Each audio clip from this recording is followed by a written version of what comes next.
시청자 여러분 안녕하십니까. 신통방통 윤태훈입니다. 자, 11월 17일 오늘 대학 수학 능력 시험일입니다. 항상 이맘때가 되면 갑자기 추워지곤 했는데 오늘은 다행히도 이상 한파는 없습니다.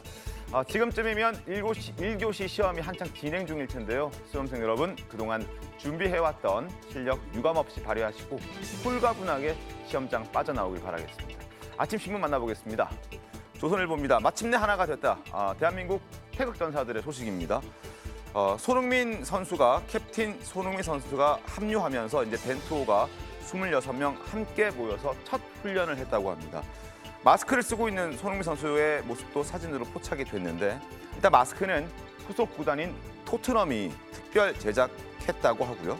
카본 파이버 소재로 양쪽 눈을 가리고 이제 아주 편안하게 집중할 수 있게끔 신경을 많이 써서 만들었다고 합니다. 그래서 손흥민 선수도 어색하지 않다. 그리고 전력 질주를 해봤더니 큰 지장이 없다라고 메시지를 내놨습니다. 다만 풀타임 출전을 할 수 있을지는 조금 더 지켜봐야 될 것 같은데 일단은 운동은 가능한 그런 상황인 것 같습니다.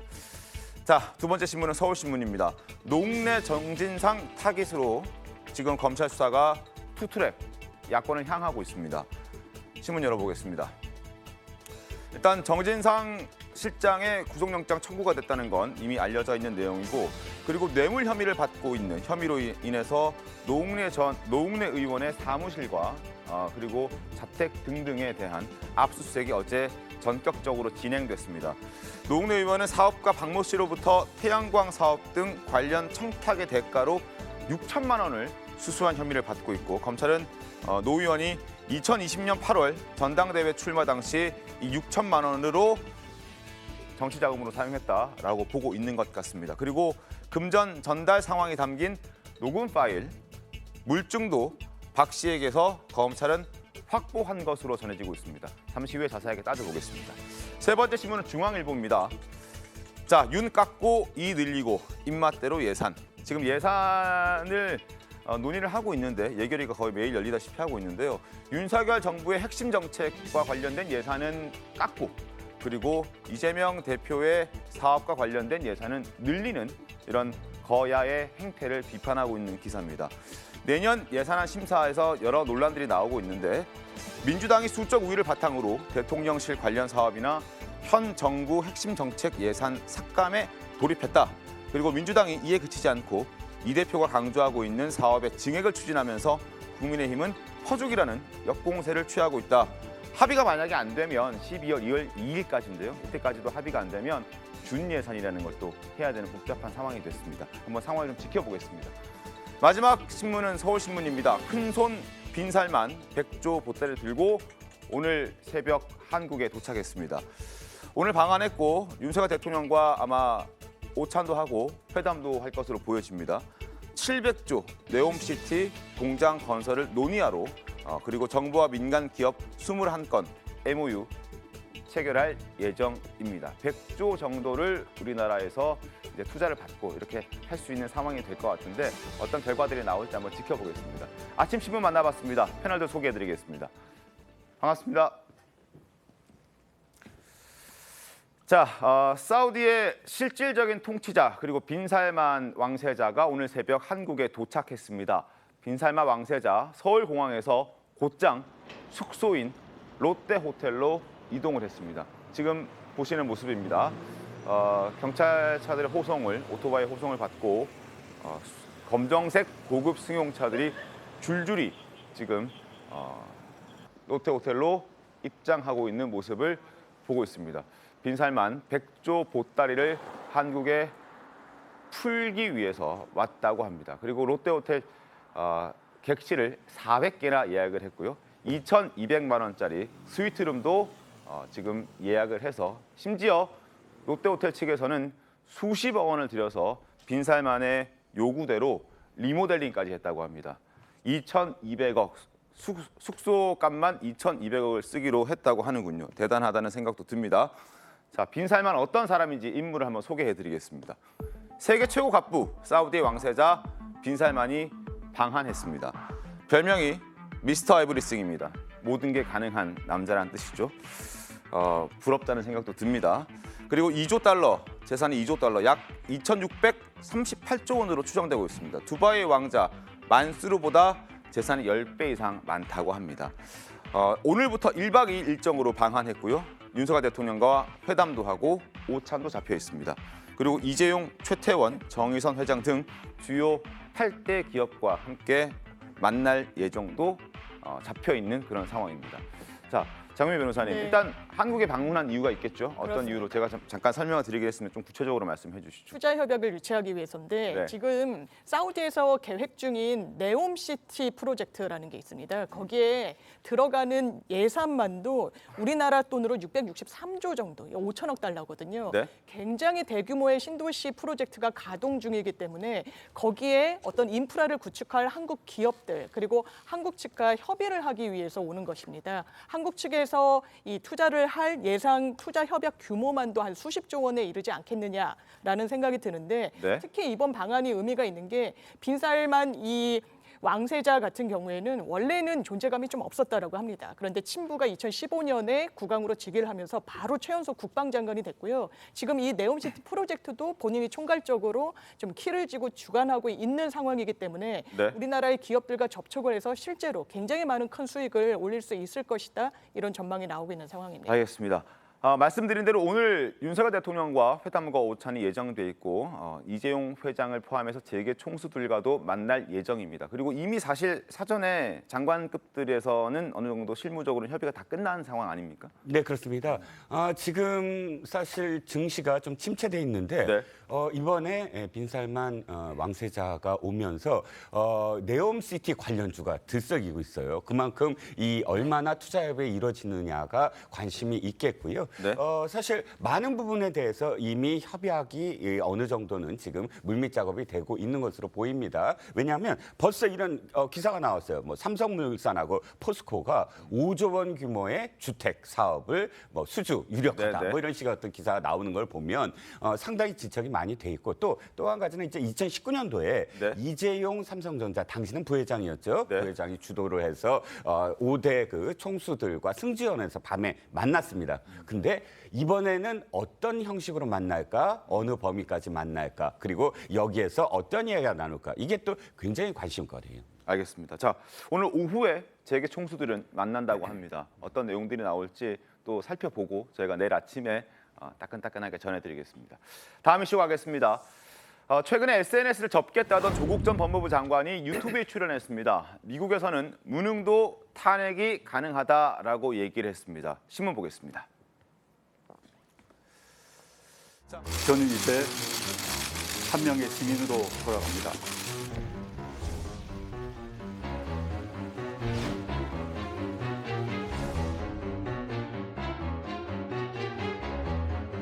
아직 목에 칼을 차고 발에 족쇄를 차고 있는 상황이라서 아직 터널 속에 있다 저는 생각하고요. 가족 돌보고 싶습니다. 제가 만신창이가 되었지만 제가 할 수 있는 데까지 다 해보겠습니다.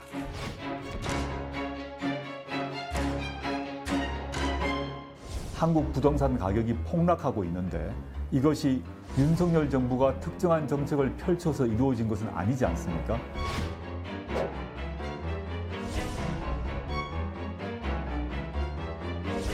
똑같은 선택을 하지 않았을 것입니다. 장관직을 고사했을 것입니다. 네, 신문 함께 보겠습니다. 매일경제입니다. 조국 전 법무부 장관이 유튜브에 출연해서 대통령 무능도 미국에서는 탄핵 사유가 된다라고 말을 했습니다. 그리고 자신에 대해서는 죽음 같은 고통을 견디면서 목에 칼을 찬 채 지내고 있고 책도 썼다 이렇게 얘기를 하고 있습니다. 윤석열 대통령과 한동훈 법무부 장관에 대해서 구체적으로 언급하진 않았지만 여러 질문들을 받고 대답하는 과정에서 미국의 경우는 대통령의 무능도 탄핵의 사유가 된다라고 얘기를 했는데 이게 정말인지 좀 궁금합니다. 어떻습니까? 제가 좀 보니까요. 네. 미국 대통령의 탄핵 사유는 네. 뇌물, 반역 그리고 중범죄 이렇게 돼 있습니다. 그러니까 무능은 없다는 말씀이신 거죠? 그렇죠. 무능을 이 성문법에 탄핵 사유로 넣을 나라가 있을까 싶습니다. 무능의 기준은 다 다르잖아요. 주관적이고. 그래서 전 조국 장관이 왜 저 말을 썼느냐. 그 사실 확인부터 하고 싶긴 한데 이제 불가능하니까 일단 자, 지금 윤석열 대통령이 무능하다.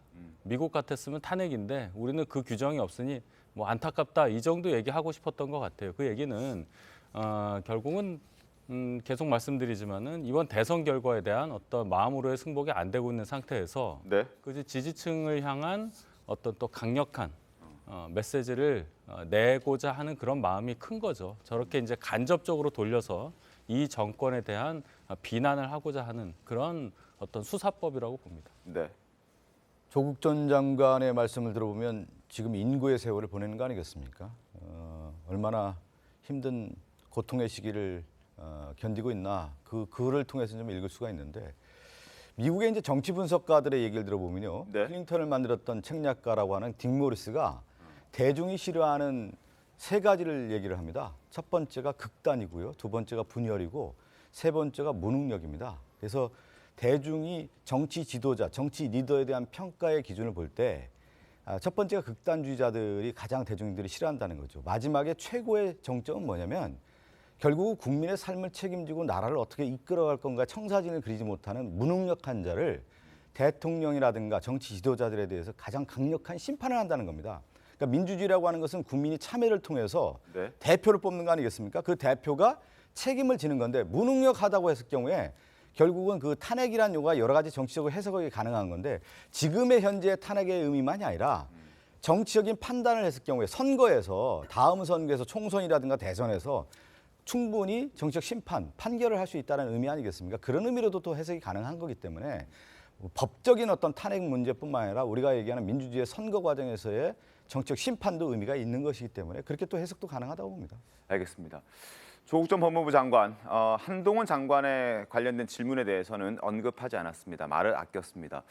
왜 그런지 궁금합니다만 어쨌든 조 전 장관의 수사와 관련돼서도 불편한 감정이 있지 않았을까 하는 생각도 듭니다. 그리고 한 장관은 그러한 이유로 민주당으로부터도 집중적인 비판을 받아왔었습니다. 지난 5월 한동훈 장관의 청문회 때도 여러 공방들이 있었는데 그때의 모습 잠깐 보겠습니다. 조국 전 장관 일가족 수사 때도 정치적 의도가 있는 것으로 보인다 이런 시각이 있다는 거 알고 계시죠? 제가 사실 그 말씀대로라면 조국 수사 그냥 한번 눈 감았으면 계속 꽃길이었을 텐데요. 실제로 조국 장관에 대한 수사 이거 찍어내기 수사였잖아요. 그 수사 정당했습니까? 저는 그거 정당한 수사였다고 생각합니다. 거 봐요. 본인이 한 수사도 정당하고 민주당에서는 굉장히 그 후보자가 증오의 대상으로 보이거든요. 왜 그렇다고 생각하세요? 이 정부 초반이나 그 이전에 대기업 수사나 정치인들 수사할 때 외교심 위원님들 비롯해서 민주당 의원님께서 저를 많이 응원해 주셨습니다. 그때 참 감사했고요. 그런데 제가 조국 수사를 한 이후에 저에 대한 평가가 180도 달라지신 것 같아요. 저도 안타깝습니다. 저는 그때나 지금이나 똑같이 일을 했을 뿐인데 네. 저에 대한 평가가 달라진 것은 저는 안타깝게 생각합니다. 자, 조 전 장관, 한동훈 법무부 장관과 악연이 있죠. 그리고 조 전 장관 지금 굉장히 힘들게 지내고 있다라고 얘기를 합니다. 죽음 같은 고통을 견디면서 목에 칼을 찬 채 지내고 있다. 그리고 그렇게 책을 썼다. 그리고 비운이 계속되고 있지만 너를 죽일 수 없는 것이 결국 너를 더 강하게 만들 것이라는 니체의 말을 믿으면서 요즘 견디고 또 견디고 있다라고 말을 하고 있습니다. 그리고 지금 자신의 처지와 관련해서 귀향 가 있다라는 표현을 썼는데요. 지난 4월에도 비슷한 이야기를 한 적이 있습니다. 당시 발언 들어보겠습니다. 저는 물론이고 저희 가족 전체가 이런 시련과 환란 상태에 지금 있거든요. 저희 아이들도 그렇고 너무 힘들죠. 사실은 개인적으로도 힘들고 가족 전체가 힘든데 제가 재판을 받는 몸이라서 사실 목에 칼을 차고 발에 족쇄를 차고 있는 상황이라서 아직 터널 속에 있다 저는 생각하고요. 자, 지금의 정신적 고통을 김재진 변호사는 조 전 장관은 육체적 고통으로 견뎌내고 있다. 그러니까 운동 열심히 한다 이런 얘기도 직접 전했더라고요. 어느 정도로 열심히 하는지는 좀 봐야 되겠지만. 네. 네, 뭐 일면 좋은 방법이긴 합니다. 저도 뭐 이제 조깅을 좋아하기 때문에 스트레스 받는 일이 있으면 이렇게 운동을 하면서 좀 스트레스를 풀기도 하는데 뭐 방법론상의 뭐 문제를 제기하고 싶진 않고요. 네. 다만 이제 본인이 이제 지금 맡고 있는 어떤 시련 또 비운 이제 이런 표현들을 쓰셨는데 하나하나 짚어보자면 지금 조국 장관이 직면해 있는 문제들은 다 법적인 책임입니다. 어떤 그 가족들 문제도 그렇고 뭐 정경심 씨나 조민 씨나 다 어떤 법적으로 책임을 질 일이 있기 때문에 그 법적 책임을 지고 있는 과정이지 오히려 저런 비윤이나 뭐 고통 또 목에 칼을 찼다 이런 거는 법적 책임을 회피하고 본인이 일종의 정치적으로 지금 아직도 탄압을 받고 있다 이렇게 좀 그걸 주장하고 싶으신 것 같은데요. 그런 부분은 조금 본인의 지금 어떤 처지를 좀 과장되게 설명한 게 아닌가 싶고 아까 잘 말씀해 주셨지만 하나 더 말씀드리면 그 대통령 탄핵 사유 관련해서 이제 말씀 주셨는데 제가 정확하게 좀 조문을 찾아봤습니다. 네. 내용을 보면 이제 임피치먼트 클로즈가 있는데 그 내용 보면 탄핵의 주요 사유가 conviction of treason, bribery, high crimes and misdemeanors. 그래서 이 내용이 정확하게 명시가 되어 있습니다. 그래서 아까 잘 말씀해 주셨지만 반역, 또 뇌물, 그다음 중범죄, 또 미스디미너는 약간 뭐 과실 관련된 조금 덜 중요한 형사 범죄에 해당하는 그런 개념이거든요. 그래서 여기 아무리 찾아봐도 어떤 대통령의 무능이 탄핵 사유다 이런 내용은 전혀 없기 때문에 도대체 어디서 요거를 찾아보신 건지 약간 좀 그것도 의문이 들고요. 알겠습니다. 유종훈 평론가님 어떻게 보셨습니까? 일단 조국 전 장관 입장에서는 끊임없이 자신의 어떤 결백이라든지 또 지금 쭉 보면 실연이라든지 이런 표현들은 좀 종교적인 어떤 느낌이 들어요. 네. 결론적으로는 자신의 부활하겠다 그리고 결백이 드러날 것이다 이런 이야기들을 계속 하고 싶었던 것 같고 하지만 그럼에도 불구하고 변호사님 말씀처럼 이제 자신이 그러니까 뭐 부인과 관련해서 확정됐고 자신과 관련된 또는 아이들과 관련된 부분 법적인 어떤 뭐 그 여죄 여부를 다 따진 다음에 그 다음부터 발언을 해도 늦지 않지 않을까. 지금은 말씀하셨듯이 그러니까 그 재판의 과정이다. 저는 재판의 과정에서 이렇게까지 책도 내시고 뭐 방송도 출연하시고 그때 정치적 발언을 계속 이어나가는 것이 자신의 재판에서 얼만큼 도움이 될지는 참 모르겠습니다. 알겠습니다. 과거에 비하면 많이 줄어들긴 했죠. 그런 활동들이. 조국 전 장관은 두 가지로 봐야 되죠. 하나가 이제 법적인 어떤 진행도 있는 반면에 정치적인 부분도 있지 않겠습니까? 그런 부분에 대해서 조국 전 장관이 법적인 문제뿐만 아니라 정치적으로도 귀향을 갔다 이렇게 볼 수 있는 거거든요. 그렇기 때문에 자기의 정치적 표현을 하는 거고 한편으로는 정치인인 경우에 자신의 문제에 있어서의 복권이라고 할까요? 정치적인 어떤 의사 표현에 있어서 두 가지가 있을 때 누구나 생각을 하는 겁니다. 하나는 뭐냐면 자기 자생력을 통해서 이 위기와 고통을 견디고 일어나겠다라고 하는 부분이 있는 거죠. 그렇기 때문에 그 정신적 고통을 육체적 고통으로 이제 견딘다라고 하는 것은 인고의 세월을 보낸다라고 하는 표현을 쓰는 거고 또 하나는 그런 겁니다. 조국 전 장관이 다시 한번 어떻게 보면 자신의 문제에 대해서 정치적으로 다시 어떤 회복이라고 할까요? 그런 부분까지 고민하고 있지 않겠습니까? 그랬을 경우에 타인의 압박과 그 타인에 의한 자신의 그 압박에 있어서 그것을 다시 한번 견디고 일어나겠다. 그러니까 일어나는 조건이 자생력하고 타인이 또 어떻게 보면 그 압박에 있을 때 그것을 또 영향제가 될 수도 있는 거거든요. 그런 부분으로 저는 좀 비춰지지 않나 싶습니다. 알겠습니다. 자, 조 전 장관 이야기 짧게 만나봤습니다. 지금부터는 현직 법무부 장관 이야기 해보겠습니다. 한동훈 법무부 장관이 지금 후보자 시절부터 청문회에서 딸의 논문 표절 의혹과 관련해서 많은 공격들을 받아왔었죠. 어제 예결위에서도 민주당은 이 문제를 다시 꺼내들었습니다. 일단 영상 보겠습니다. 자녀가 쓴 기고문 중에 IEEE라고 하는 데다 기고한 기고문이 삭제가 된 거 아시나요? 의원님, 제가 지금 청문회가 아닌데 예산결산위원회에서 이런 질문 꼭 받아야 되는지 조금 애매하긴 한데요. 그러니까 아시냐고 물어본 거잖아요. 제가 답을 좀 드릴 기회 주시겠습니까? 아니 아시냐고 물어봤으니까 아시는지 모르는지 답변하세요. 아니 제가 지금 보도를 보고요. 전화해서 이게 뭔지 물어봤습니다. 말씀드릴 수 있거든요. 예산결산위원회라고 해서 예산만 이야기하는 건 아닙니다. 예산결산위원회에서 국정 전반이 딸을 물어본단 말입니까? 국정 전반이 이거 어떤 국정 전반입니까 그게? 전임 법무부 장관의 자녀 교육에 대해서도 사실 전 국민적 관심사가 됐습니다. 현임 법무부 장관님도 마찬가지입니다. 네, 사과할 의사가 없으십니까? 제가 확인해봤는데 표절 때문이 아니고요. 저작권이 없다는 이유로 그걸 내리겠다고 저희한테 알려왔습니다. 9월에. 그럼 그것이 지금 제가 사과할 문제는 아니죠. 예산결산위원회 자리였습니다. 내년 예산을 따져보는 그런 자리였는데 강민정 의원이 갑자기 한동훈 법무부 장관 딸의 논문과 관련된 의혹들을 제기했습니다. 장소가 적절치 않았다, 질의 내용이 적절치 않았다라는 지적도 있습니다. 윤석 대변인 어떻게 보셨습니까? 그 국민들이 항상 그 의문을 갖고 있는 부분일 거예요. 분명히 예산결산특별위원회에서 장관을 불러다가 얘기를 하는데 예산 얘기는 안 나오고 보도가 항상 이런 얘기가 나온단 말이에요, 정치적으로.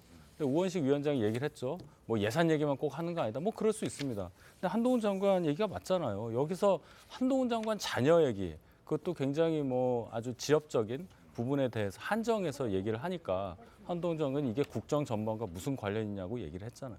정치 공세인데 이렇게 생각합니다. 물론 야당 입장에서 물어볼 수는 있는데 네. 정당한 어떤 논리적인 합리성을 갖고 정합성을 갖고 물어봐야 어느 정도 국민들도 이해하실 수 있지 않겠습니까? 그거 없이 그냥 아는지 모르는지 답을 하세요. 이런 식으로 추궁을 하고 똑같지 않습니까? 어디나. 그래서 국회의원들도 그 회의의 장소라든지 네. 회의의 목적, 회의의 내용에 맞는 질문을 하셔라. 정치 공세를 하더라도 이런 바람이 있습니다. 네.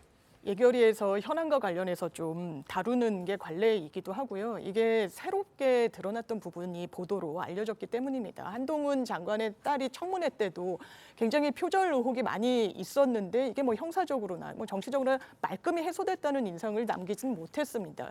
그런데 이렇게 표절 의혹을 받던 논문 중에 하나가 삭제가 됐다라고 하니 그 경위가 어떻게 되는지, 혹시 뭐 표절을 인정해서인지 아니면 다른 경위가 있는 것인지 그냥 현안 차원에서 질문을 할 수 있는 부분이고, 저는 한동훈 장관이 처음에 이렇게 전화를 해서 어떻게 된 경위인지 처음부터 설명을 하겠다라고 이야기하는 것과 예결위장에서 왜 굳이 나를 향해서 이런 질문을 던지느냐라고, 뭐 이뿐만 아니라 야당을 향해서 굉장히 공세 수위를 높이고 있는 장관이기도 한데 네. 그냥 이 정도로 일단락될 수 있는 문제였다고 생각합니다. 제가 한 말씀 드리면, 저는 이제 정무위고 과거에 이제 국방위도 있었고 법사도 있었는데요. 네. 국회의 기능 중에 하나가 하는 것은 이제 쟁점 법안에 대한 것도 있겠지만 그 장관이 갖고 있는 예를 들어서 정치적인 거라든가 법적인 문제라든가 개인적인 신상의 문제라든가 이런 것들은 다 현안 질의를 통해서 질의를 할 수가 있는 겁니다. 예결위에서 언제든 할 수 있다. 언제든지 할 수가 있는 겁니다. 그래서 여야 간사를 통해서 그거 현안 질의에 대한 것들은 항상 시간을 주는 거고요. 그거에 대한 질문에 대한 무슨 범주가 있다거나 그렇지는 않습니다. 그리고 가장 중요한 것은 법무부 장관의 개인적인 문제가 있다. 과거에 딸의 표절의 문제가 있었을 때 그것이 또 다른 문제가 있어서 만약에 이렇게 논문이 배제가 됐다, 삭제가 됐다고 하면 그게 어떻게 된 경위인지 국민의 눈높이에서 당연히 국민을 대표하는 국회의원의 질문을 할 수가 있는 것이죠. 그러면 그거에 대해서 장관은 마땅하게 답변해야 되는 겁니다. 그러니까 예산결산 때문에. 특별위원회 그럼요. 직전에 보도가 나왔고 그 보도를 본 강민정 의원도 충분히 물어볼 수 있는 그렇죠. 상황이 됐었다라는 말씀이신 거죠. 알겠습니다. 아까 조국 전 장관이 미국 얘기를 했잖아요. 저 네. 미국 얘기를 하고 싶어요.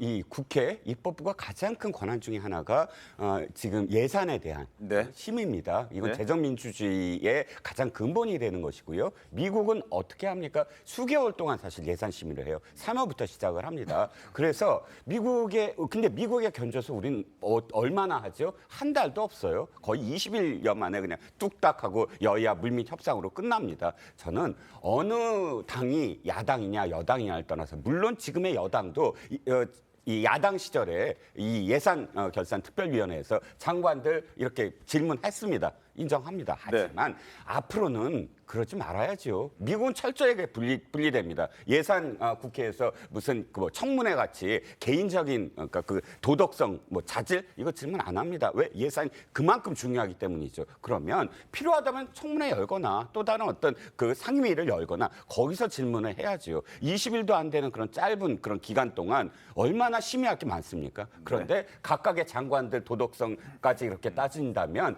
짧은 그 기간을 갉아먹는 그런 일이다. 앞으로는 분리해야 된다라는 말씀을 드리고 싶습니다. 알겠습니다. 그 딸의 논문 표절 의혹과 관련해서 지금 한동훈 장관이 입장을 낸 게 있는데요. 표절이 아니라 미성년자였던 딸이 대리인 없이 단독으로 저작권 협정을 맺은 것이 확인이 돼서 글을 내린다는 통보가 온 것이지 표절 문제 때문에 게재됐던 논문이 내려진 것은 아니다라고 설명을 덧붙였습니다.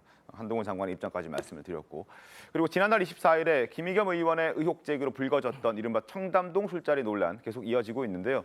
먼저 김의겸 의원이 법사위에서 공개했던 그 녹취 음성 먼저 듣고 이야기를 계속 이어가겠습니다. 청담동 어딜 다 빌렸어. 근데 한동훈이랑 윤석열까지 다 온 거야. 와가지고 술 마시고 노래 부르고 무슨 대한민국의 테이프 뺐지 있어. 테이프 뺐지.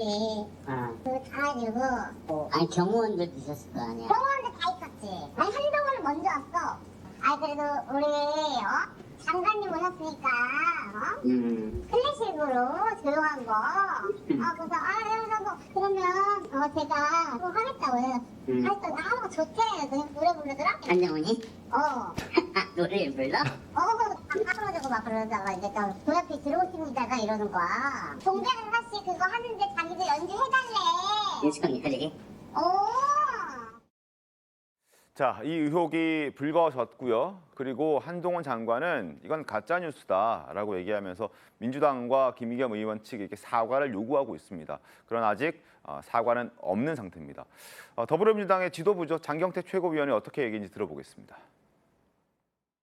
민주당의 최고위원회는 이재명 대표가 참석한 자리에서 장경태 최고위원이 이 가짜 뉴스를 공개적으로 상영했습니다. 저는 이거는 공당이 저지른 모는에 공식적으로 올라탄 거라고 생각하고요. 저는 민주당이 책임 있는 공당으로서 다시 사과할 것으로 요구합니다. 사과할 생각이 있으세요? 한 장관한테? 아니라고 한다면, 그리고 김의겸 의원님이 사과를 하신다면 저도 동참할 의사는 있습니다. 진실이 확인되면 저도 그렇게 하겠습니다. 이 국회와 이 행정부가 감정 싸움하는 곳은 아니거든요. 화는 나실 수 있으나 좀 더 속 좁게 생각하지 않으셨으면 좋겠다, 이런 생각이 듭니다. 경찰 조사가 진행 중입니다. 경찰 조사 결과에 따라서 진위 여부가 밝혀지면 그때 허위라는 것이 드러난다면 그때 장경태 최고위원의 얘기처럼 사과에 동참하겠다, 이런 얘기들을 하고 있는데, 일단 경찰 조사 과정을 좀 지켜봐야겠죠. 그런데 술자리에 있었다고 주장한 그 녹취록의 첼리스트의 전 남자친구, 제보자죠. SNS를 통해서 꾸준히 의혹과 관련된 내용을 올려오고 있습니다. 그런데 최근 이 의혹이 이성 문제와 관련된 첼리스트의 거짓말이라는 의혹도 함께 제기가 되고 있습니다. SNS에 올라온 또 다른 글 때문에 이런 논란이 더 증폭되고 있는 건데요. 어떤 내용들이 올라왔는지 화면을 보면서 설명을 함께 드리겠습니다. 제보자가 공개한 제3자의 대화 내용입니다. 원래 이 사이트에는 청담동 술자리 의혹과 관련된 의혹들이 쭉 올라왔습니다. 그와 관련된 내용들만 올라왔는데 갑자기 제보자와 한 남성의 대화가 눈길을 끌었습니다. 왜 그랬니? 여자가 먼저 다가왔어요. 왜 집에 안 보냈니?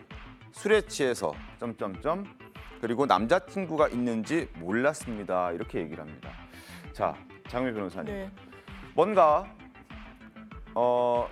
첼리스트와 전 남자친구 사이에 또 다른 남성이 있었다라는 느낌을 받습니다. 어떻습니까? 그러니까 뭔가 제보에 어떤 오염이 된 거 아니냐, 다른 의도가 있는 거 아니냐라고 이제 언급이 되면서 이 어떤 녹취랄까 주고받은 문자 같은 것이 공개되는 것 같습니다. 네. 요지는 이 첼리스트의 전 남자친구인데 다른 남성이 이 뭐 첼리스트라고 지목된 이 여성과 뭐 다른 관계가 있었던 거 아니냐, 뭐 이런 취지 아니겠습니까? 그런데 그것은 사실 그렇다면 제보에 다른 의도가 있었는지를 따지는데 거기까지 영향이 미친다고 저는 생각이 들고요. 그러면 그 이후에 이 제보자라는 사람이 얼마 전에도 본인의 SNS 등에 그렇다면 그 당시 지금 경찰이 해당 술집까지는 특정을 했다라는 겁니다. 실제로 그날 술자리가 있었는지 없었는지 본인은 CCTV 그리고 경호 인력이 어떻게 배치됐는지 정정당당하게 이야기할 수 있느냐, 지금 부인하고 있는 사람들에게 그렇게 되묻기도 했고요. 또 하나는 내가 녹취록을 들고 있지 않을 거라고 왜 생각을 하느냐라는 이야기도 했어요. 녹취록이라고 하면 아마 맥락상 그 현장에서 뭔가를 녹음한 걸로 추정되는 부분이 있어서 이 추가 폭로 여부가 이 실체 여부를 가리는 또 분수령이 될 것 같습니다. 알겠습니다. 일단 이런 내용들이 불거졌고 현재는 삭제가 된 상태이긴 합니다만, 이런 내용들이 등장을 하면서 이세창 전 권한대행도 이런 얘기들을 하지 않았습니까?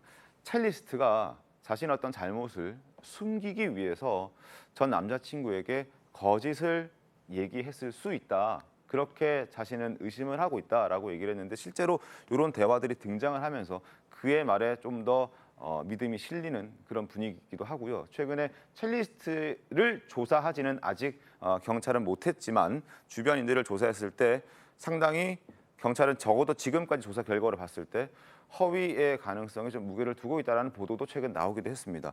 김진지 변호사님, 이런 분위기가 있다면 이 제보자에 대한 내용에 대한 신빙성이 좀 확 떨어지는 거 아닐까 싶기도 합니다. 네, 아무래도 그렇습니다. 지금 이 사건의 어쨌든 핵심은 그 첼리스트라는 그분이 이제 본인이 마치 이제 경험을 한 것처럼 얘기한 그 진술, 그거 자체가 이제 이 사건에서 굉장히 키를 쥐고 있는 부분인데요. 네. 그래서 지금 나왔던 이 얘기, 그 전에 어떤 그 얘기를 하기 전후 상황들은 굉장히 그 진술의 신빙성에 영향을 주는 부분이고, 이 얘기가 사실은 이 사건 초기서부터 이런 얘기들이 좀 있었던 내용입니다. 그러니까 뭐 내용을 핵심적으로 정리를 하자면, 지금 이제 이 제보자라는 분이 전 남자친구인데 이제 이 첼리스트 분을 이제 뭐 계속해서 뭐 좋아했는지 아니면 마음을 갖고 있었던지 계속해서 연락을 하고 심지어 조금 약간 따라다닌 것 같기도 하고, 네. 그런 상황에서 이제 갑자기 이 첼리스트라는 분이 새벽에 이제 연락이 안 된 거죠. 이제 연락이 두절됐는데 이거를 이 남자가 계속해서 이제 추궁을 한 겁니다. 이제 추궁을 하는 과정에서 나중에 이제 보니까 결국에는 이제 다른 또 제3의 또 남자분이 있어서 이분과 또 시간을 보내는 사이에 그동안 이제 연락이 안 됐던 거고, 네. 그렇기 때문에 여성의 입장에서는 이거 더 이상 추궁당하면 굉장히 내가 곤란해지겠다 싶으니까 어떤 본인의 좀 상상력을 가미해서 이런 얘기를 했다. 그래서 이런 부분은 어떻게 보면 진술의 동기가 뭔지 항상 뭐 법적으로도 그 부분을 많이 따지거든요. 분이 진술의 신빙성을 가르는데 굉장히 중요한 요소가 되기 때문에, 그렇다면 이 여성분이 이 얘기를 하게 된 진술의 동기가 굉장히 좀 신빙성이 떨어진다. 그래서 그렇게 좀 판단을 할 수가 있을 것 같습니다. 알겠습니다. 자, 첼리스트 아직까지 경찰 조사를 받지 않고 있고 여전히 침묵 중인 상태입니다. 때문에 전 남자친구도 첼리스트의 입을 열게끔 하겠다라는 의지를 드러냈습니다. 화면 보겠습니다. 입을 열게 하는 방법은 많다. 그 친구가 왜 입을 안 여는지 알기 때문에 정치인과의 관계에 대해서 소를 제기하기로 했다. 이렇게 얘기합니다. 정치인도 등장하고 왜 입을 안 여는지도 본인 안다 했습니다. 소를 제기해서라도 반드시 입을 열게끔 하겠다. 본인도 뭔가 난처해진 상황이라는 걸 좀 느낄 수 있는 그런 글이었던 것 같아요. 그렇죠. 그리고 저 소우 제기의 목적이 예를 들어 본인이 제보한 네. 그 사건에 대해서 진상을 밝히기 위해 소를 제기한다기보다는 여자친구와의 관계에서의 뭔가 여자친구한테 갖고 있는 본인의 불만, 뭔가 자기에게 어떤 정확한 얘기를 안 하고 네. 아까 말씀하셨듯이 뭐 제3의 남자와의 관계에 대해서 숨겼다든지 이런 것에 대한 어떤 개인적인 감정 때문에 소를 제기한다, 이렇게밖에 볼 수 없는 거예요. 그래서 결론은 뭐 다 밝혀진 건 아니지만은 이 두 사람이 어떤 분인지는 모르겠는데 네. 두 사람의 애정사에 이렇게 큰 국가적인 문제까지 결부가 된 거예요. 굉장히 우스운 상황이 된 거라고 저는 봅니다. 아니 근데 이제 경찰이 뭐 수사를 한다고 하는데 네. 저는 뭐 수사할 때 핵심 관계자가 있는 거 아니겠어요? 네. 누가 아니겠습니까? 누가? 그 제보자가 아니라 그 제보자가 통화한 내용 중에 첼리스트 아니겠습니까? 첼리스트를 조사를 해야 되는 거고 그 첼리스트의 중심 인물 중에 하나가 누가냐면 자유총연맹 그 권한대행이 있지 않습니까? 네네네. 그 권한대행이 아주 자세하게 또 얘기를 했단 말이에요. 그리고 그 첼리스트에게 송금을 했다는 얘기도 나오는 거 아닙니까? 그러면 첼리스트에게 그 송금의 내역이 어떻게 된 거고, 그 다음에 그 자유총연맹 권한대행은 이 첼리스트와 어떤 관계고, 그럼 그 첼리스트를 왜 소개했는지에 중심 인물이 그 자유총연맹 권한대행 아니겠습니까? 저는 가장 중심 인물이 이 사건에 뭐 제보자도 제보자겠지만 첼리스트와 그 총재 권한대행 아니겠나. 이 두 사람을 조사하면 명명백백하게 밝혀지는 거 아니겠습니까? 뭐 그리고 이세창 그 권한대행은- 내용에 대한 자금 내용이라든가 가장 중요한 건 첼리스트가 그날 연주를 했다고 하면 연주를 했는데 돈을 송금해줬다는 거 아니겠어요? 그 총재 권한대행 비서관인가 누군가. 그 비서관도 제가 볼 때 핵심 관계자이기 때문에 한 세 사람만 조사를 해보면 이날에 진실이 드러나는 거 아니겠어요? 그러니까 어려운 수사는 아닌 것 같은데요. 그러니까요. 예. 예, 뭐 결코 저희처럼 이렇게 법적인 전문가가 아닌 사람들이 봐도 이 수사는 그렇게 어려워 보이진 않습니다. 다만 첼리스트가 수사에 응하지 않고 있기 때문에 명확해지지 않아서 이렇게 복잡하게 지금 굴러가고 있는 것이고 사람들을 답답하게 만드는 것일 겁니다. 어쨌든 이세창 권한대행 같은 경우에는 뭐 경찰 수사에 응하고 있긴 하죠. 뭐 위치 상황도 핸드폰 위치 상황도 제공을 하기도 했고 자신이 그 시간 즈음에 논란이 됐던 그 시간 즈음에 강남 일대에 있지 않았다. 청담동 근처에는 있지 않았다. 영등포라든지 다른 강북 지역에 있었다라는 걸 근거로 제시하기도 했습니다. 하여튼 따져볼 것들이 꽤나 많고 그리고 경찰 수사 결과를 좀 지켜보고 과연 첼리스트가 언제쯤 수사를 받게 될지 그 부분도 좀 함께 봐야 될 것 같은데 장유희 변호사님. 네.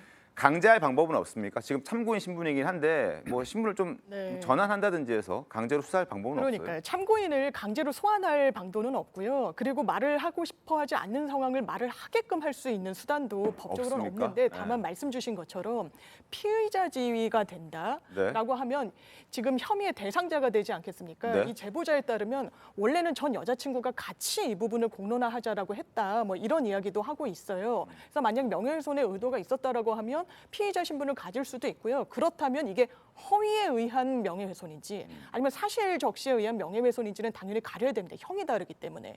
그러면 뭔가 피의자 신분에서 말을 해야 되는 그런 구조의 형사 소송이 뭐 절차가 진행이 된다면 아주 불가능한 것도 아니어 보입니다. 알겠습니다. 상황을 좀 보겠습니다. 자, 다음 주제 가겠습니다. 윤석열 대통령이 4박 6일간의 순방 일정을 마무리하고 어제 아침에 귀국했죠. 순방 기간 김건희 여사의 행보를 놓고도 민주당의 비판이 뜨거웠습니다. 더불어민주당의 김건희 여사 헐뜯기 도가 넘었다라는 지적도 나오고 있거든요. 신문 보겠습니다. 조선일보입니다. 국회 제1당 주요 활동이 된 대통령 부인 스토킹이라는 제목의 사설이 실렸습니다. 일단 장경태 최고위원 빈곤 포르노 나름 발언해서 논란을 또 키웠죠. 김 여사가 만약에 정상들의 부인들과 함께 관광지에 갔더라면 그것으로도 비난했을 것이다라고 조선일보는 보고 있습니다. 결국 비난을 위한 비난이라고 할 수밖에 없다. 과연 관광지에 갔으면 이태원 참사가 있는 그 즈음 관광지에 갈 수 있겠느냐라고 비판을 하지 않았을까라고 조선일보는 보고 있는 겁니다. 그리고 또 하나 김 여사가 바이든 미국 대통령의 팔짱을 낀 것도 지금 비판의 대상이 되고 있고 그리고 김 여사가 병원 방문했을 때 캄보디아 정부 지침에 따라서 마스크를 벗었는데 마스크를 쓰지 않았다는 비난도 함께 받고 있죠. 결국 김 여사를 표적 삼아서 무조건 트집 잡고 있는 것이다. 그리고 사사건건 트집 잡는 것은 상당히 악의적이다라고 조선일보 지적하고 있습니다. 장경태 의원의 빈곤 포르노 발언 대단히 부적절했다는 지적 많습니다. 지난 14일에 장경태 의원의 목소리 들어보겠습니다. 김건희 여사의 빈곤 포르노 화보 촬영이 논란이 되고 있습니다. 의료 취약계층을 방문해 홍보 수단으로 삼은 것은 더욱 실례입니다. 가난과 고통은 절대 구경거리가 아닙니다.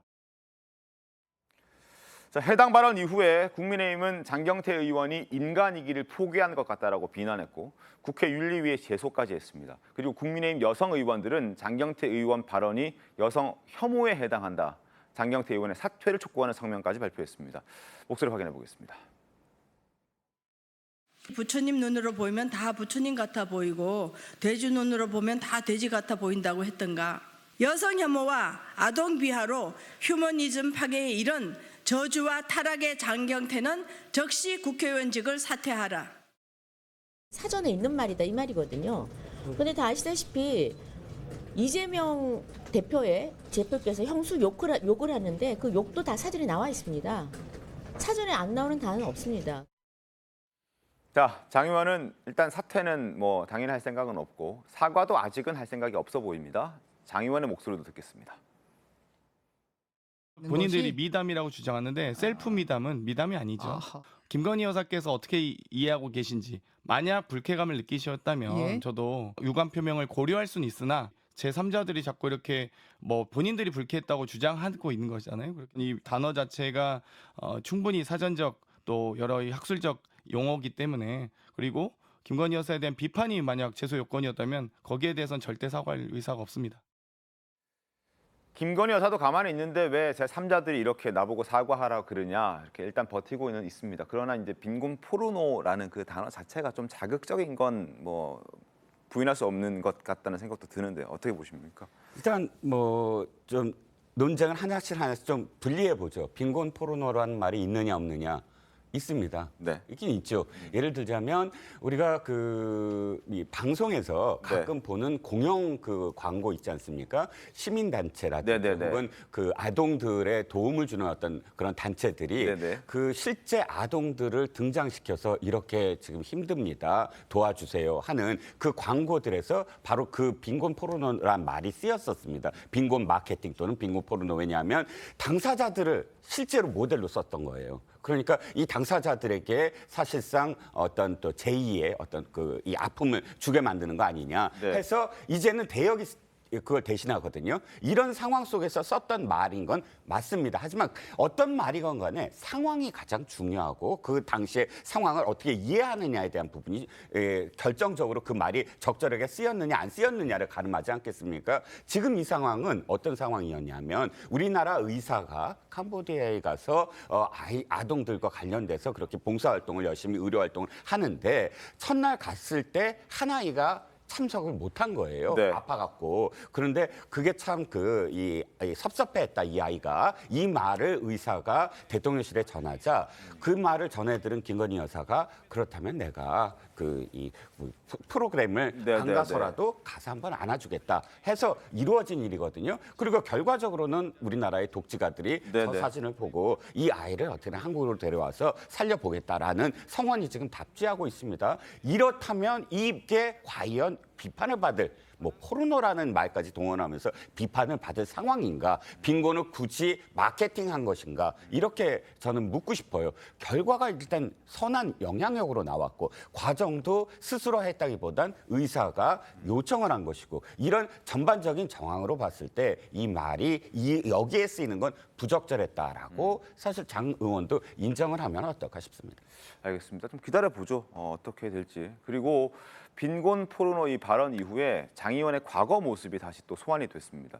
장 의원이 국회의원이 되기 직전 후보 시절에 본인도 자신을 홍보하는 수단으로 가난이라든지 흑수저 이런 것들을 강조했기 때문인데 이것 또한 김지진 변호사님 빈곤 포르노가 아니냐라는 지적도 함께 나오고 있습니다. 네, 이제 그런 얘기도 있는데 이제 빈곤 포르노라는 이런 장 의원의 어떤 상황을 또 이제 너도 빈곤 포르노 아니냐 이렇게 너도 잘못했다 이렇게 이제 유치한 비판을 하고 싶지는 않습니다.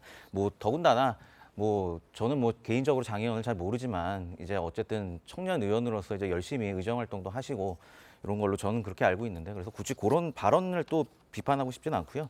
다만 이제 제가 지적하고 싶은 거는 아까 이제 잘 지적을 해주셨지만 빈곤 포르노라는 개념 자체가 어떤 이런 가난 같은 거를 일종의 대상화해서 이게 수단화하는 거죠.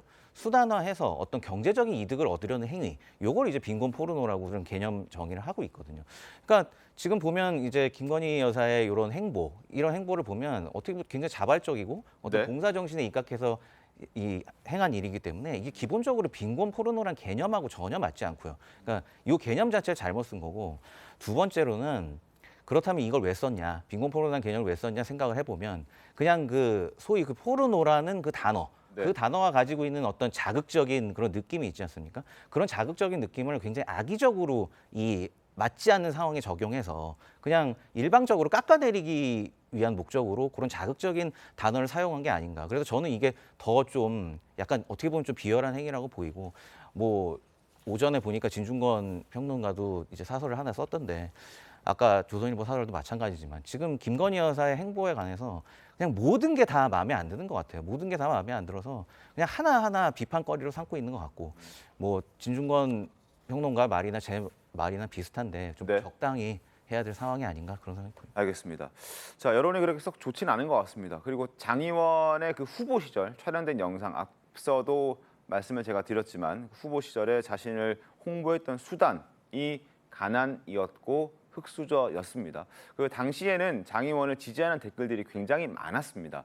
잠깐 보겠습니다. 2년 전 국회의원 당선 직후 공개된 영상이었습니다.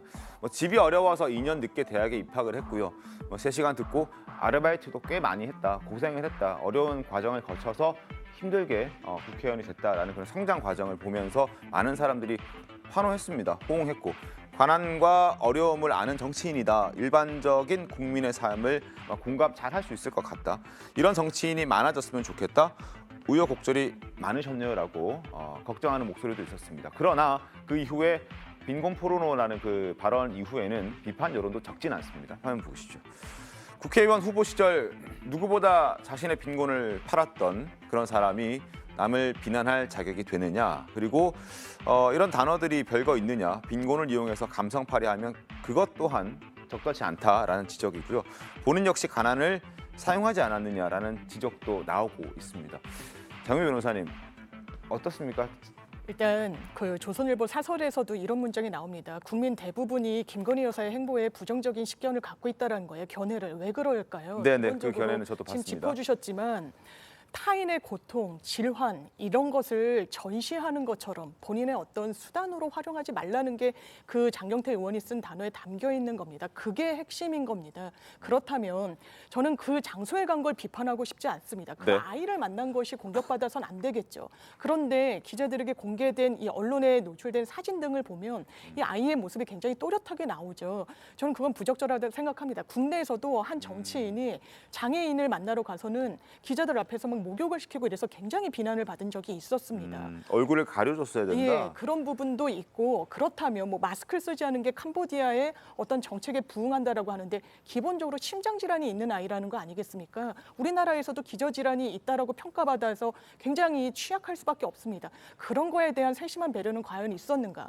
그리고 이 아이가 14살입니다. 이렇게 안고 사진을 찍는 것에 대해서 많은 분들이 자연스럽지 않다라고 이야기하고 있습니다. 그렇다면 이른바 뭔가 의도가 있는 사진 아니냐, 컨셉을 잡은 거 아니냐라는 의혹의 시선도 있기 때문에 거기에 대해서도 대답을 내놔야 되지 않을까 싶습니다. 제가 그러면 조금만 얘기를 할게요. 기본적으로 선행입니다. 이 선행에 대한 평가를 하지 않고 이런 지엽적인 부분에 대해서 공격하는 저희가 뭐냐 하나 묻고 싶고요. 자, 그러면 아이의 그 얼굴을 가리지 않았으니까 세심한 배려가 없었다? 그러면 그 아이를 빈곤 포르노의 대상으로 만들어서 공격해서 그 아이 자체도 빈곤 포르노의 일부로 만들어 놓은 그 부분에 대해서는 왜 세심한 배려가 없었는지 말씀해 주시기 바랍니다.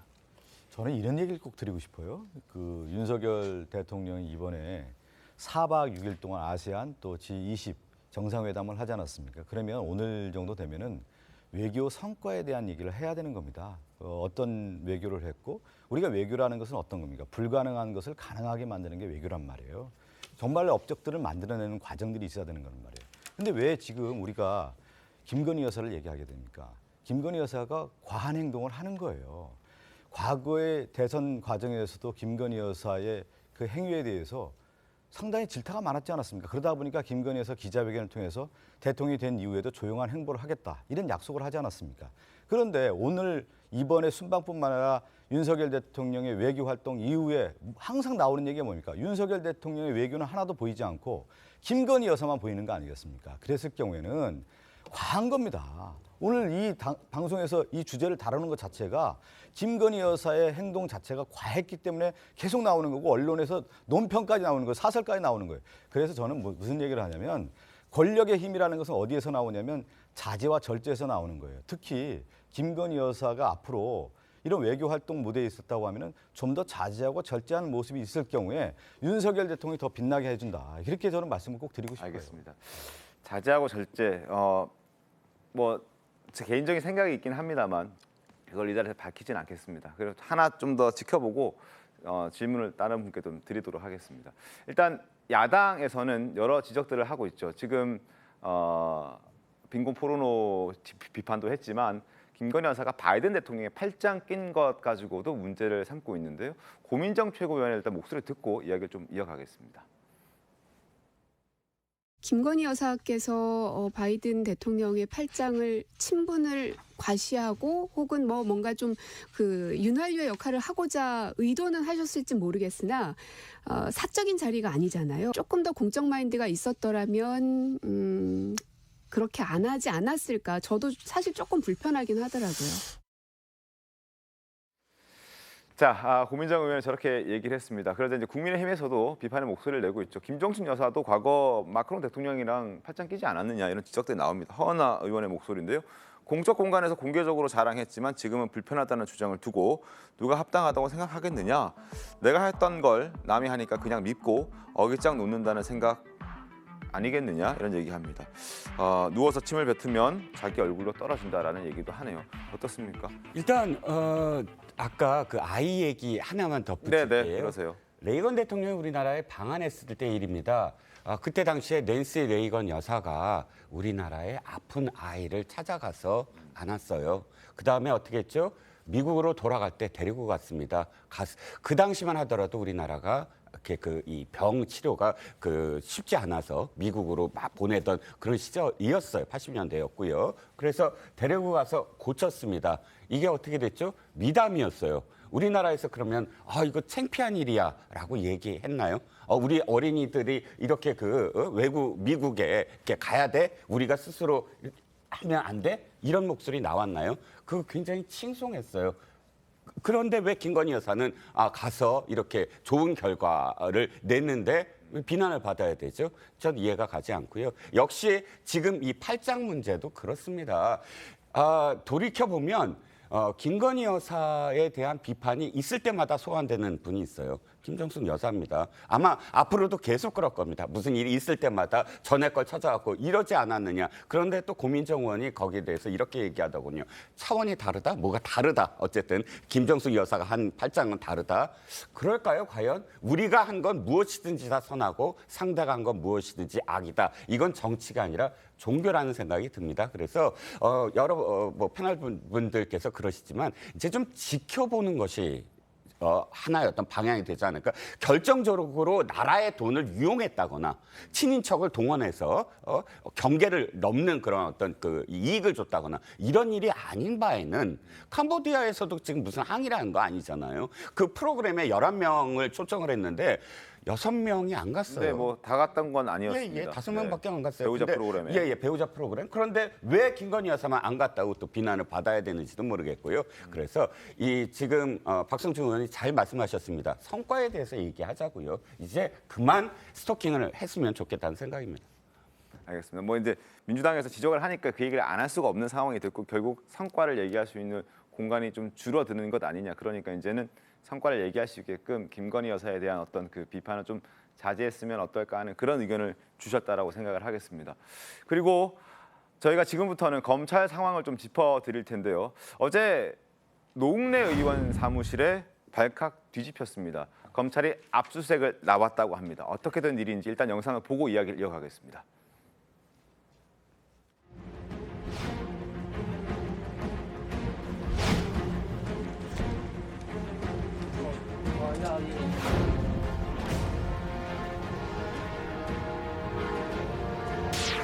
무한책임 노웅래 일편당심 노웅래 인사드립니다.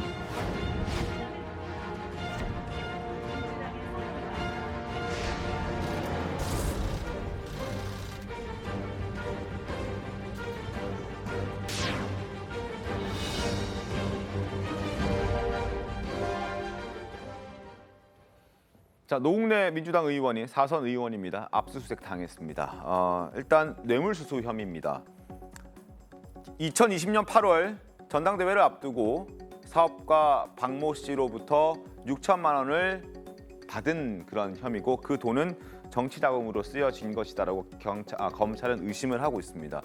그 사업가 박모 씨의 아내를 통해 전달이 됐고 그 아내 조모 씨는 노웅래 의원과 그리고 다수의 민주당 의원과 관계를 잘 맺어온 인물이라고 신문은 보도를 하고 있습니다. 그리고 법조계에서는 이 검찰의 수사가 다른 야권 인사로도 번질 가능성이 충분히 있다라고 보고 있습니다.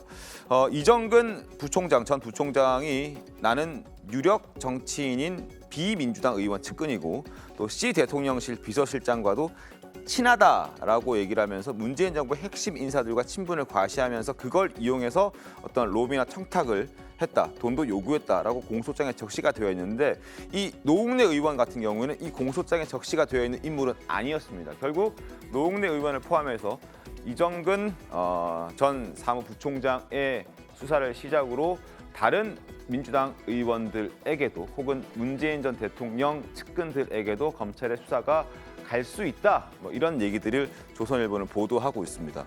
물론 노웅래 의원은 야당 탄압 기획 수사다라고 반박을 하고 있지만 여러 녹음 파일이라든지 물증도 검찰은 확보한 것으로 보여지고 있습니다. 박성주 의원님, 좀 전방위적으로 확산될 분위기가 좀 느껴지십니까? 어떻습니까? 저도 이제 갑작스럽게 저렇게 이제 검찰에서 노웅래 의원에 대한 압수수색을 했다고 해서 어제 어떻게 된 일인가 상당히 좀 놀랐습니다. 네네.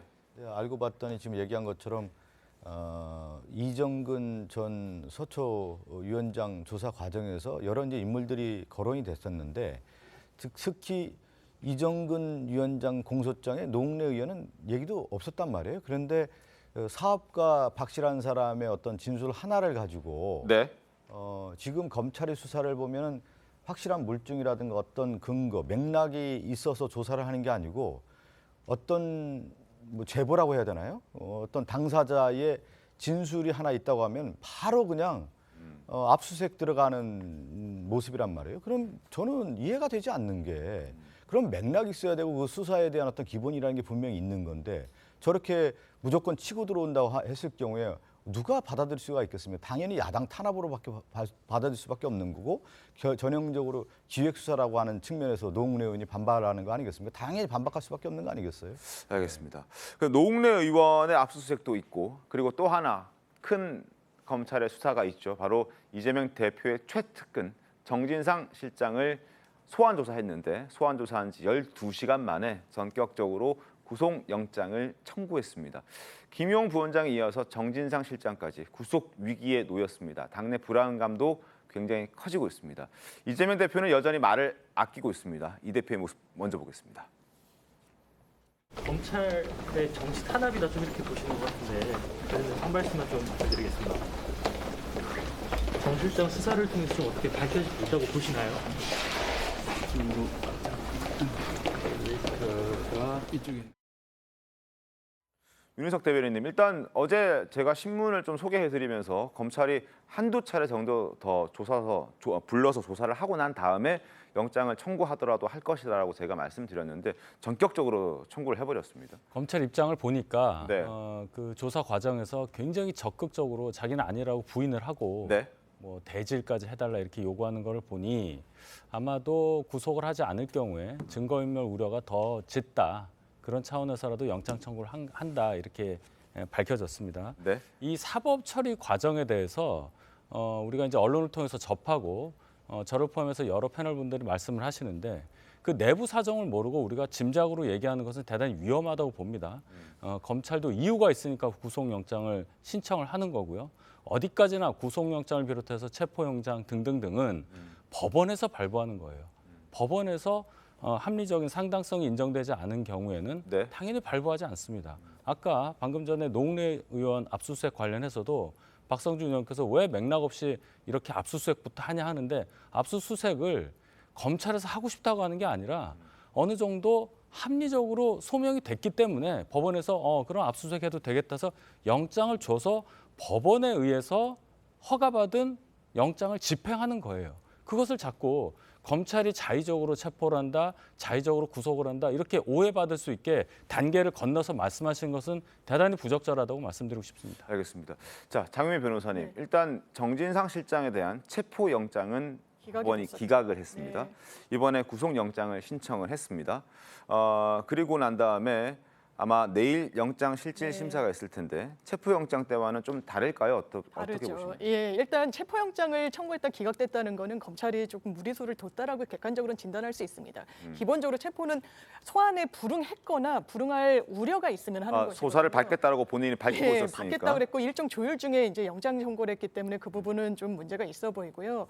지금 구속영장을 청구한 부분은 뭐 예정된 수순으로 가고 있는 것이긴 합니다. 뭐 김용 전 부원장과도 이게 같은 데칼코마니 성격이 있잖아요. 그리고 또 이 영장 실질을 담당하게 된 판사가 김용 씨의 영장을 발부한 판사이기 때문에 이 가능성은 좀 열어두고 좀 대응을 해야 될 것 같고요. 다만 이 사건의 가장 큰 틀, 지금 새로 나오고 있는 거는 이른바 700억 원의 이 개발 수익금과 관련해서 유동규가 아니라 정진상, 김용이 같이 나눠 가지기로 했다라는 거잖아요. 근데 유동규가 지금 받고 있는 재판에서는 유동규 씨가 그 돈의 최종 기착지로 해서 재판을 받고 있습니다. 종전의 검찰 수사 내용과 상치되는 거예요. 공소장을 모순되는 거예요. 변경하겠다 이런 입장도 있더군요. 공소장을 변경하겠다라고 하는데 어쨌든 종전 수사는 서로 다른 결로 검찰이 수사하고 있기 때문에 이게 과연 공소유지가 될까라는 부분이 있고요. 그리고 정 실장 같은 경우에는 뇌물을 받았다는 거 아니겠습니까? 네. 1억 한 4천여만 원에. 근데 700억 원을 받기로 한 사람이 1억을 그것도 찔끔찔끔 나눠서 받았다라는 것도 사실 앞뒤가 안 맞는 부분이 있어서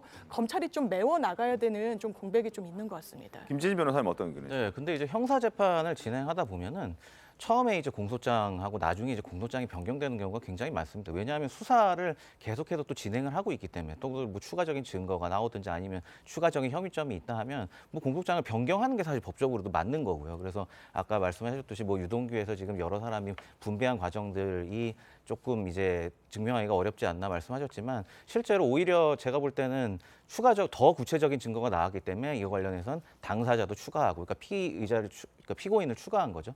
이런 부분은 형사 재판에서 통상적으로 있는 과정이고 그리고 하나만 말씀드리면 이제 압수수색 아까 대변인님 잘 말씀해 주셨지만 압수수색 영장 또 구속영장 이 영장이라는 거는 수사의 일부입니다. 그러니까 판결이 아니거든요. 그러니까 수사하는 과정에서 수사상 필요성이 있기 때문에 진행되는 수사의 수단일 뿐입니다. 그래서 그 영장 말미에도 범죄의 혐의가 소명되었으므로 그러니까 소명이라는 건 명백하게 형사 판결을 내리기 위한 증명보다는 훨씬 덜한 그러니까 뭐 퍼센테이지를 말씀드리면 51% 정도의 가능성만 있으면 얼마든지 수사의 수단으로서는 영장 발부가 가능한 거거든요. 아까 잘 나왔지만 뭐 노웅래 의원도 당시 자금을 받은 정황 2020년 7월 뭐 날짜까지도 특정이 된 것 같고 국회의원 회관 또 녹취록 이런 것들이 있기 때문에 이 정도면 충분히 소명이 된 상황에서 어떤 영장이나 이런 발부가 이루어졌다고 보여집니다. 지금 이제 이번의 과정들을 좀 저도 한 말씀 드리면 이제 정진상 실장에 대해서 이제 체포영장 내용을 보면요. 그 내용에 107번인가요? 이재명 당대표 적시합니다. 과연 우리가 얘기하는 이제 뇌물 사건이라든가 특혜 사건이 있을 경우에는 자금의 흐름을 추적해서 그 내용에 대한 사실을 적시하는 것이 맞는 것이지 지금 나오는 용어가 그런 거잖아요. 정치 공동체라는 용어를 쓰잖아요. 정치 공동체. 정당이는 당연히 정치 공동체죠. 안 그렇습니까? 아니 이런 정치 공동체라는 용어를 써서 이재명 당대표와 연루성, 가능성을 열어놓고 수사를 한다라고 하는 것 자체가 이미 그리고 107번을 적시했다라는 것은 뭐냐면 표적 수사하고 있다라는 거 아니겠어요? 기획 수사라고요. 그러니까 정진상 실장에 대한 문제가 있다면 정진상 실장에 대한 관련된 내용에 뭐 뇌물이 됐든 뭐가 됐든 자금이 됐든 이런 내용을 가지고 체포영장을 발부하든 그 내용이 들어가야 되는 건데 지금 봤을 때는 결국은 정치 수사하는 느낌을 줄 수밖에 없다는 거예요. 그 용어 자체도 정치 공동체라는 용어를 쓰는 것 자체가 법률 용어에 등장하는 겁니까? 그런 경우에 제가 볼 때는 이게 너무 무리한 수사로 좀 진행되고 있다는 말씀을 꼭 드리고 싶습니다. 알겠습니다. 김용 부원장의 공소장에 이재명 대표가 57번 등장하고요. 그리고 정진상 실장의 압수수색 영장에 이재명 대표의 이름이 100회가 넘게 등장하는 건 맞습니다. 아무래도 경기도지사 시절, 성남시장 시절 함께 일을 했고 김용 부원장과 정진상 실장이 어떤 일을 할 때마다 결재권자의 얘기를 들어야 하는 그런 상황이고 관계였기 때문에 이재명 대표의 이름이 많이 등장하는 거일 텐데요. 그러나 민주당에서는 지금 현재 분위기가 조금 심상치 않은 것 같습니다. 이재명 대표에 대한 걱정도 걱정이지만 과연 정진상 실장이라든지 김용 부원장 같은 의원도 아니고 이재명 대표의 측근들인데 이렇게 당 차원에서 전면적으로 나서야 하는 건 맞는 것인지에 대한 의문을 갖고 있는 의원들이 꽤나 있는 것 같습니다. 조선일보 보시죠. 야당 내부에서 얼굴도 모르는 당대표 측근까지 우리가 업무를 해야 하느냐라는 아주 비판적인 스스로에게 좀 이걸 이렇게 해야 돼? 하는 그런 목소리들이 많이 나오고 있는 것 같습니다. 내분 조짐도 있다라는 얘기도 있고요. 그리고 당 지도부의 총력 방탄 부적절하다. 무슨 우리가 개딸이냐? 라는 지적도 있습니다. 한 민주당 의원들을 데리고 방탄 브리핑하는 게 말이 되느냐 이런 얘기를 하죠.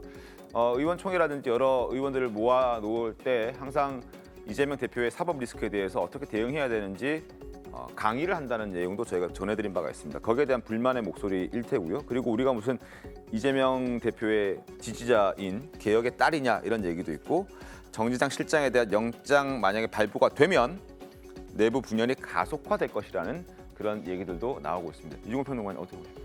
정치부 기자 생활도 하고 또 이렇게 그 데스크도 하면서 사실 이런 경우는 저는 처음 보거든요. 대개의 뭐 이렇게 그 정치 자금이라든지 이런 뭐 그 연루가 됐을 때 사실은 차단을 합니다. 이를테면 기억하시죠? 안희정 씨와 네네네. 관련해서도 노무현 대통령과 관련된 정치 자금이었지만 안희정 전 지사가 당시에 자기가 다 짊어지고 들어갔다 왔고요. 또 전두환 대통령 당시에도 장세동 비서실장도 역시 자신이 다 뒤집어 쓰고 들어갔습니다. 당이 거기서 이제 차단을 했죠. 당이 그 사람들을 만약 옹호했다가 함께 뭐랄까요, 나중에 오는 어떤 후폭풍을 함께 맞을 가능성이 굉장히 크잖아요. 저는 야당 내부에서 여러 가지 목소리 중에 물론 이재명 당대표에 반대하는 사람들도 있겠지만 당을 걱정하는 어떤 목소리로 저는 들리거든요. 네. 적당한 선에서 어쨌든 예를 들자면 정진상 실장이 만약에 추정이지만 실제로 돈을 받았다거나 혹은 김용 부원장이 받았다고 한다면 그 두 사람 선으로서 책임지게 하면 될 일이지 이것을 옹호함으로써 당까지 완전히 이 어떤 뭐랄까요, 부정부패 어떤 이미지를 함께 떠안아야 된다. 여기에 대한 어떤 부담도 당내에서 어떤 당을 생각하는 어떤 목소리 이게 충분히 있다고 생각을 하거든요. 박성준 의원님 목소리 좀 들어봐야 될 것 같습니다. 이제 전반적인 이제 검찰의 수사가 예를 들면 민주당 당사를 들어와서 네. 조사를 한다든가 예를 들면 그 김용 부원장 같은 경우는 출근한 지도 얼마 안 됐고 네, 며칠 안 실제 뭐 사무실 저희 민주연구원 가보면 3명이 근무하는 자리에 책상도 없는 거예요. 봤더니 그 자료도 없는 거. 이미 검찰이 다 알고 있는 거 아니겠습니까? 그리고 김용 정무실장 같은 경우도 당사에 있었던 적도 없고요. 정진상 실장이요. 정진상 실장이요. 네. 그런 경우들을 봤을 때 이제 당에 침탈을 하는 행위를 봤을 때 결국은 그건 뭐냐면 민주당의 침탈이고 결국은 당대표를 목적으로 한 기획수사고 편파수사라고 하는 것을 우리가 보는 거예요. 그러면서 야당 탄압이라는 겁니다. 그것을 이제 정진상 실장과 김용 실장을 매개로 해서 민주당을 압박하고 탄압하고 결국은 이재명 당대표를 겨냥한 수사라고 하는 부분이 있기 때문에 결국 그렇기 때문에 민주당 입장에서는 거기에 대해서 대응을 할 수밖에 없는 것이죠. 알겠습니다. 상황들이 좀 복잡하게 돌아가고 있습니다. 일단 내일 정진상 실장의 영장 실질 심사가 있습니다. 그동안 비일에 가려져 있었고 얼굴을 본 사람이 극히 드뭅니다. 내일은 얼굴이 공개될 가능성이 굉장히 높습니다. 검찰 소환 조사에서는 비공개로 들어왔지만 법원에 출석할 때는 공개가 되기 때문입니다. 일단 내일 얼굴 좀 지켜보고 그리고 상황도 지켜보고 이야기를 좀 잘 해보도록 하겠습니다. 잠시 뒤에 돌아오겠습니다. 네, 수능 날이죠. 지금 2교시 치고 있을지도 모르겠습니다. 수험생들 끝까지 최선 다하시고요. 좋은 결과 있길 바라겠습니다. 오늘 준비한 신통방통 여기까지입니다. 내일도 신통하게 돌아오겠습니다. 고맙습니다.